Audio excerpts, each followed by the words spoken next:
and shine, mothers and brothers and cheese wedges and handlebars all over the world. Rise and shine. Christmas Eve, pouring rain. Got my waterproof felt hat. I love this thing. This thing has been with me forever. Snow, rain, just everywhere. Water just runs right off of it. It's a thinner felt, so it's crushable, so to speak. I don't really crush it. I should say, if it gets crushed, it's not ruined. So it's not like one of those hard hats. I like it. Creativity. Let's talk about creativity real quick. Some people say, well, what would I talk about if I started my own YouTube channel? Creativity is basically an overflow of data that you put in.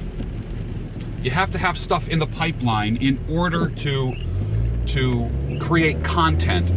What do you have to say? Do you have comments? You have opinions about things? Of course you do. The more you read, and I'm not talking about being educated. I'm super well educated. I am. But that means nothing. I'm inquisitive.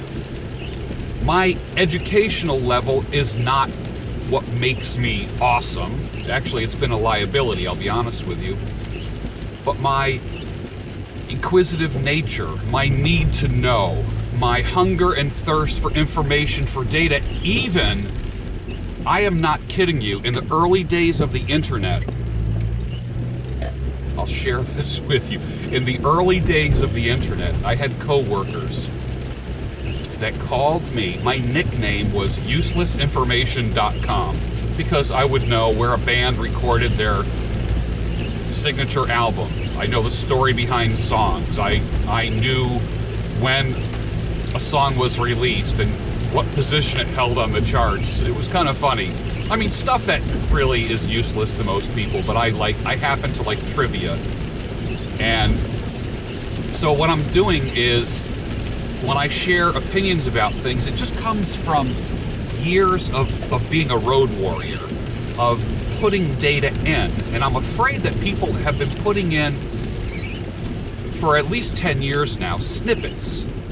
We don't read full books anymore. We read, for lack of a better term, we have drive-by news. We have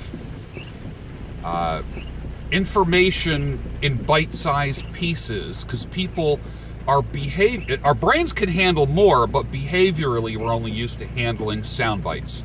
And now with the 24-hour news cycle, in America anyways, we've pretty much learned how to hate each other because of opinions. And I'd rather see a person's actions and not their opinions. So show me your actions any day of the week. I will never argue politics with anybody. I don't care how polarized we are. This is what I want you to do. I want you to be a sponge, a human sponge, and gather as much information as you possibly can to expand your brain. Take different ways to work. I'm dead serious about this. Take different routes to work. Put on different clothing than you normally would. Read a book that's so different. Read a book that is so different from what you would normally read. Eat something that is so different and jumpstart the creativity process. Creativity, let me put it this way.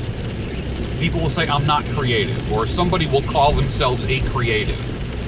I will tell you this, that some people just don't have that inflow of information. So there's not a synthesis, there's not a combining and a morphing and a hybridizing of data. If you put two things in, you could get a third thing out that's different than this and this. It's a combination of these things. It's synthesis. It's a hybrid. You know, like there's hardcore mountain bikes, there's hardcore road bikes, and then there's hybrid bikes that you can ride on a road. They're not like massively knobby tires, they're not smooth road tires. It's something that you could be riding on a paved path, and if you see a dirt path, you can go off on it, but it's not real, it's not meant for riding rough, and it's not meant for riding smooth all the time. It can do both. Thoughts need to be the same way. If you find yourself falling into a rut mentally in your thought processes, I would encourage you to take in more information. I'm dead serious about this. You could stir things up in your brain on purpose. On purpose. Use chopsticks one night for dinner. Something as simple as that. I'm dead serious about this. Do not put forks, knives, and spoons out. Put out chopsticks. And have dinner with chopsticks if you don't usually use them, and if you don't know how to use them. It will do this for you. It gets the brain working in a way that it usually doesn't work. That's a simple little technique that helps the creativity process. The stories of J.R.R. Tolkien grading papers at Oxford University on a hot summer night. No air conditioning. Windows open. He's sweating. He's grading papers. He stops for a second. He's puffing on his pipe. He reaches over to a piece of scrap paper, pulls it over, writes on that piece of scrap paper, "In a hole in the ground there lived a hobbit." He pushes the paper away, and then he goes back to grading papers again. If you have ideas, put it down on a piece of scrap paper. Better yet, put it in your field notes that you keep in your pocket everywhere you go. That's important.